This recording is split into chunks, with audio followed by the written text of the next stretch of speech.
In today's session, we are going to see about With the Photographer by Stephen Leacock.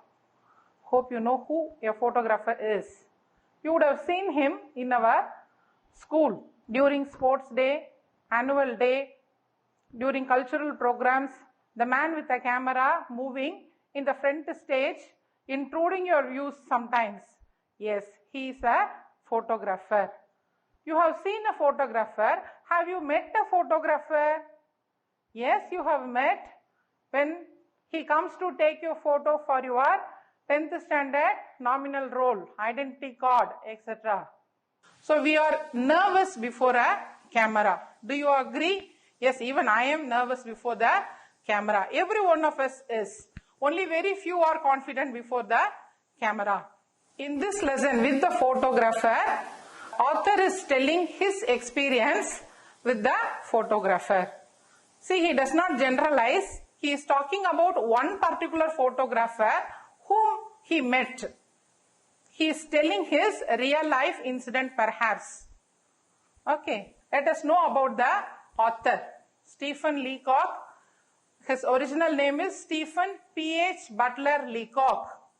Born in the year 1869 and he lived up to 1944. He was a Canadian teacher. He was a political scientist and he was famous as a writer and humorist. He was famous as a writer and humorist. And his writings are known for light humor along with criticism of people's follies. What do you mean by people's follies? Our foolishness, our foolish thoughts, our imaginations perhaps. He was awarded Governor General's Literary Award for non-fiction. He is not a short story writer, not for short story he got the award. He got the award for non-fiction. Right. And he was also awarded Lone Pierce Medal. The given text is an anecdote. The given text with the photographer is an anecdote. What is an anecdote? Anecdote is narration of a real life incident. If this is an anecdote, think about tight corners. What about tight corners? Yes, you think. I leave it to your imagination. Okay. This given anecdote is from his book, Behind the Beyond. From his book, Behind the Beyond. And he himself brands it under familiar incidents. The first one is with the photographer. And the next one is the dentist and the gas, my lost opportunities and my unknown friend and so on. If you are interested, go to the library, take the book, read and enjoy Leacock's narration. Can you suggest the occasions when we take photograph? Yes, during birthday parties, it is given in the textbook. During birthday parties, yes, social as well as family gatherings, then school functions, when you go on tour or picnic, and when you go through your photograph, what type of feeling you get? You get the feel, the day when it was photographed. You remember the past events with happiness. There are two types of photography. Children born after 2000 may know only digital photography, which is also called dry photography. What about traditional photography? Those who were born before 1950 or those who had taken photo before 1980 or in the 85s may know what is a traditional photography. Traditional photography, you have different types of trays filled with different types of chemicals. The picture is taken in a glass or in a metal film and then it is imposed to a negative and the negative is developed into a photograph. You will have a proof and then proof correction and then the picture. There are so many processes involved in traditional photography. The story is set in a photo studio. The narrator wanted his photograph taken. So he went to the studio. There what happened? The photographer asked him to wait. He went into the inner room. Usually the photo studio will have three parts. One reception, the camera room and a dark room. The dark room is the place where the negatives are developed into photographs. Okay. So the narrator was waiting at the reception and the photographer was doing something in the inner chamber, in the camera room perhaps. The narrator waited for an hour and at that time he saw magazines. And the magazines were all pictures of professional models, photographs of professional models. When he was about to leave, he was called in. Why he was about to leave? He had some sort of uncertainty on seeing the beautiful photographs, whether my photograph will be like that or not. He had some doubt like that, so he thought of leaving the photo studio. So he started to go home. The narrator went inside and the photographer asked him to sit down. He viewed the narrator's face through the camera and then he peeped out. He saw his face. Then again the photographer came near the narrator and took his face in his hands and viewed his face. The narrator thought the photographer was going to kiss him. Luckily that did not happen, but the photographer did not like his face. He said, the face is quite wrong. Then he suggested some poses to improve the photograph. He asked him to open the mouth, close a little, twist the hip, like that. So he kept on instructing and at one point the narrator got angry. He said, it is my face, not yours. It is my mouth and not yours. And when he was about to get up, the photographer clicked him. The photo was taken. The narrator was shocked. Can I see the photograph? The photographer asked him to come on Saturday. He has to develop it into a proof. So the photographer asked the narrator to come on Saturday, not to receive the photo, but to see the proof of it. On Saturday, the photographer was very happy to see the proof. He showed the proof with all pride and majesty. The narrator saw the photograph and he was taken aback. He asked, is it me? Yes, you. The photograph did not resemble the narrator. The narrator asked, the eyes are quite different. Yes, I have retouched them. What about the eyebrows? They are not mine.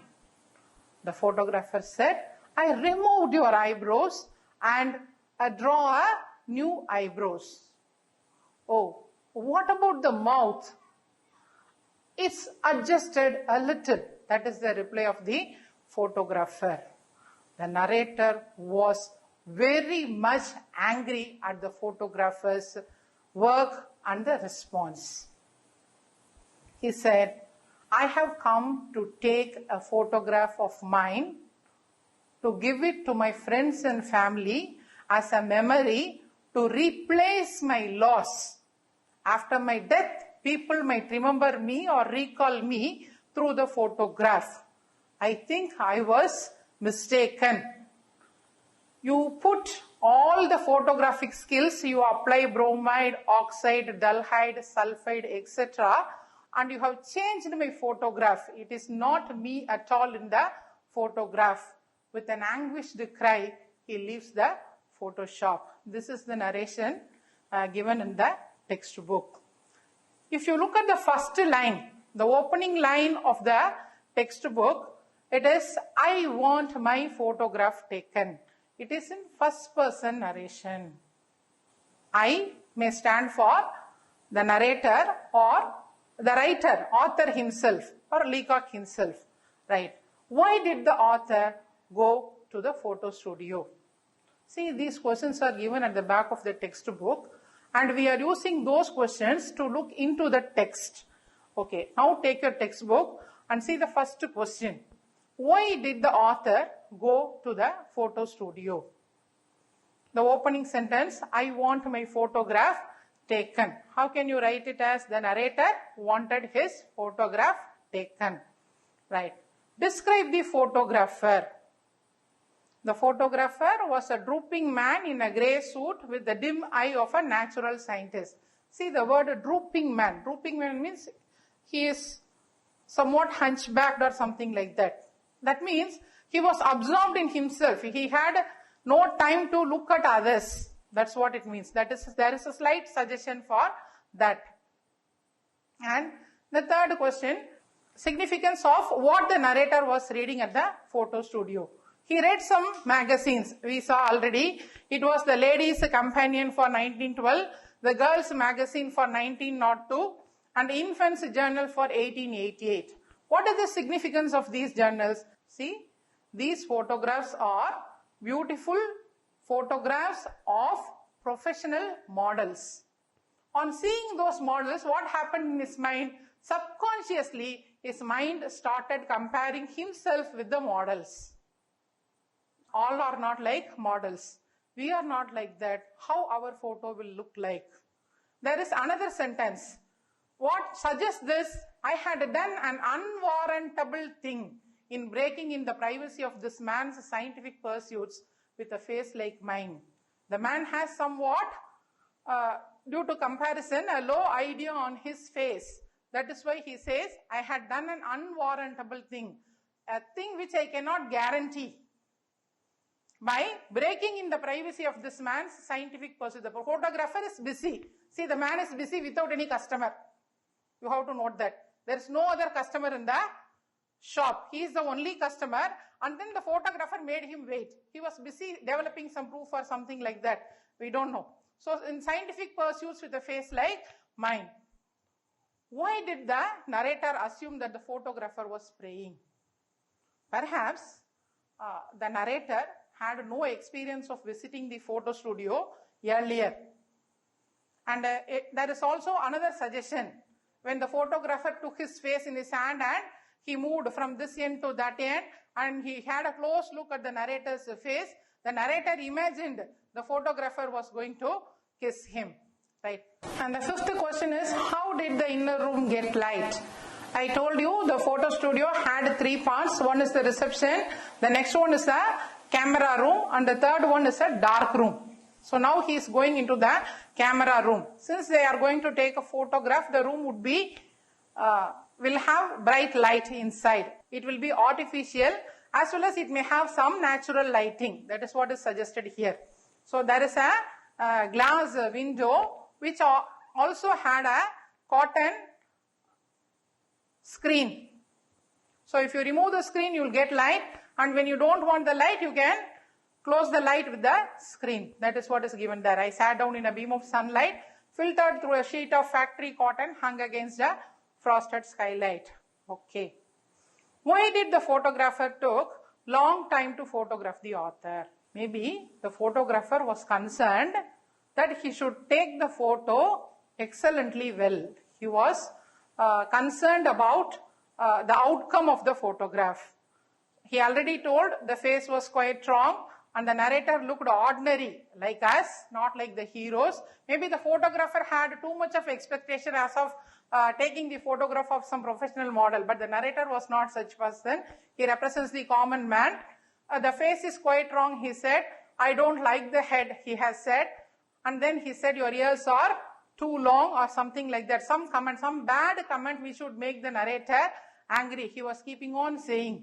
As we had seen earlier, he was a drooping man. He was concerned about photography and his worries. He does not concern about what effect his comments would make on the narrator.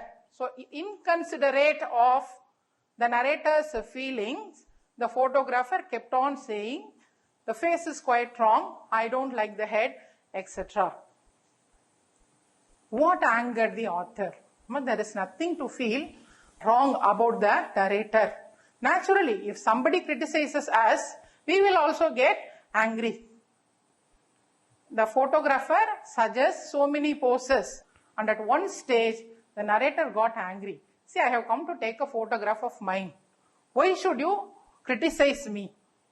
So this made the narrator or the author angry at the photographer.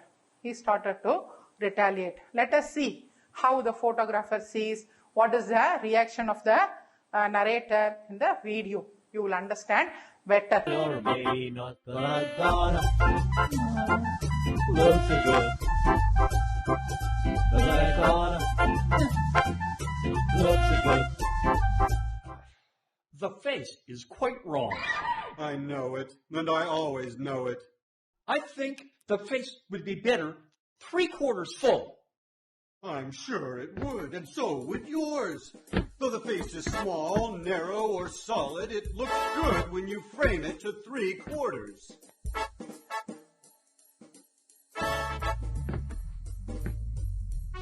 I still don't like the head. Open the mouth a little. No, close a little. The ears are bad. Droop them a little more. Now the eyes. Lower your chin. Look up with your eyes. Extend your jaw. Now smile a little. That's better. Now expand your lungs. Contract the waist. Twist the hip up. Now twist your elbow.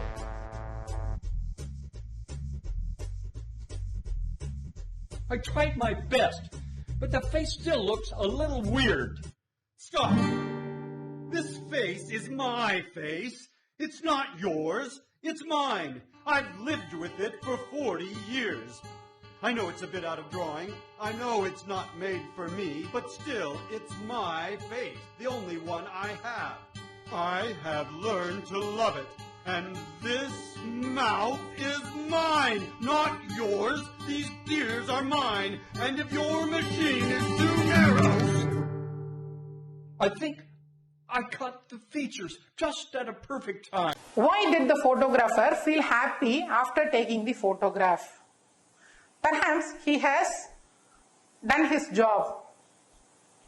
He has fulfilled the customer's need. The customer approached him to take his photograph, and he had done that without denying him. That's why the photographer feels happy. Or in his professional skill, he wanted some emotion to come up, and his photo has come up well in the photo. Right? Why did the narrator visit the studio on Saturday? Come back on Saturday, and I will let you see a proof of it. Proof of what? Proof of the photograph. Right. Saturday has come, the customer has come, and the photo is shown. How did the author react on seeing the photograph? He was shocked, taken aback. Is it me? Is it me? Right. What changes the photographer effected on the author's face in the picture? Eyes are retouched. Eyebrows are totally removed. And the mouth is adjusted a little. Then what feature is in the photograph? Before we see that, let us see a video.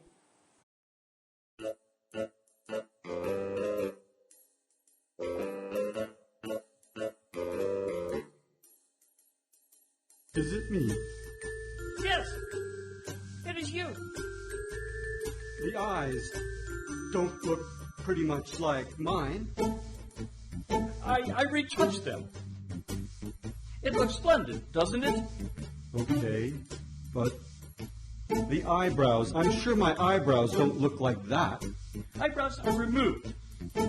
We have a process called the Delphi. So here we have a different question. What was the human side to the photographer? See, the photographer was a drooping man, absorbed in his profession. That is how he describes him in the beginning. Right. So that means he is like a machine. He has no feeling for fellow beings. Okay. So here he says the human side of the photographer. So what is the human side of the photographer? There he suggests your face would look better in 3/4 full. That is the size of the photograph. So the photographer has concern to make the narrator look beautiful in some snap, some angle or some size of the photograph, so that the narrator would look elegant in the photograph. That is why the narrator says the photographer had a human side. But what happened when the narrator was suggesting, yes, everybody's face would look elegant in 3/4 full, he was keeping on talking enthusiastically, but the photographer ceased to listen. Stopped. The photographer stopped to listen. He suggested and he again went back to his world. He did not have any concern for what the narrator was saying. He was not ready to listen at all. So here when the narrator was talking on enthusiastically, the photographer did not listen at all. Okay. Why was the photographer proud to receive the author on Saturday? The photographer had made the photograph look elegant. He had applied all his skills. He has applied all his skills, like retouching the eyes, removing the eyebrows, adjusting the mouth. Somehow he made the photo look elegant. That is why he is proud to show the photograph to the narrator. Right. What was the only similarity between the author and his photograph? With the photograph, the author and the photograph had similar ears. Maybe the photographer has not touched the ears in the proof, but he suggests there is another process to remove the ears completely and refix them. And he would do that in the original printout, not in the proof. This made the narrator all the more angry and he starts bursting out, and let's see the video. And not many photo studios have this facility, but why? I don't like the hair low on the skull. Oh, you don't you? No, I don't care. I like to get the hair off and make a new brow line. What about the mouth? Is the mouth mine? I adjusted a little. Yours is too low, and found I couldn't use it. The ears, though, strike me as a good likeness. They're just like mine. Yes, that's so, but I can fix them right on the print. We have a process called the sulfide. I will try my best if I can do that for you. Listen, I came here for a photograph, a picture, something which could have looked like me, though it's bad. I wanted something which depicts my face as likely as heaven gave it to me. I wanted something that my friends could keep after my death to reconcile them to my loss. It seems I was mistaken. Go on then with your brutal work. Take your negative, whatever you call it, dip it in bromide, sulfide, oxide, cowhide, whatever you like. Remove the eyes, retouch the lips, reanimate the necktie, reconstruct the waistcoat, recoat it with an inch of gloss, blur it, emboss it, build it, do anything you like till even you acknowledge that it is finished. And when you've done all that, you can keep it for you and your friends, or frame it and hang it on your studio as proof of your art. To me, it's a worthless piece of bother. So far about the lesson, and let us move on to the evaluation part. So this is also in your textbook, task 2. Fill up. The narrator went to the photographer to take his photograph. The photographer made the author wait for an hour, right? While waiting in the studio, the narrator kept reading fashion magazines. The photographer told him to come in. The narrator got angry because the photographer said that his face was quite wrong. The photographer was pleased after he had taken the photograph. He was called on Saturday to see the proof. Yes, not the photo, proof. On seeing the photograph, the narrator wondered if it were him. The photographer had made changes in his eyes, eyebrows and mouth. The photograph did not look like the narrator. The narrator was frustrated as his original features were touched, removed and adjusted. He left the studio saying it is a worthless bauble. So far about the text, and let us discuss. How many characters are there in the text in this lesson with the photographer? One is the narrator and the other one is a photographer. Right. Can you describe the narrator? What qualities he has? He is enthusiastic. He is a common man. He represents reality. And he is assertive. He is assertive in behavior. What about the photographer? The photographer is in contrast to the narrator. The photographer represents the other world. When the narrator is enthusiastic, the photographer is dull. When he is a common man, the photographer is in imaginary world. He is thinking about how his picture should come. He does not care for the feelings of the narrator. Right. And he represents falsity, inconsiderate. He has no concern for the narrator's inner feelings. He strongly criticizes the narrator for his external looks alone. Children, we are not just our looks. We are not just our face. We are not just our physical features. There is something more to it that we have to find out. See, there is a hidden message, I would say you. What is the hidden message? Beautiful photographs exist because of the creativity of the photographer. And they all have perhaps undergone the processes mentioned in the anecdote. See, beautiful photographs exist because of the creativity of the photographer. Perhaps the hidden message says the narrator did not understand the reality. The photographs look so well because they have undergone the processes dulcite, sulfide, oxide, bromide, etc. Never ever criticize others based on their physical features. We are more than that. Okay. Let us not criticize others. Madam, what could we do if somebody does to us? We should stand up for ourselves, like the narrator. I hope you enjoyed it. Thank you.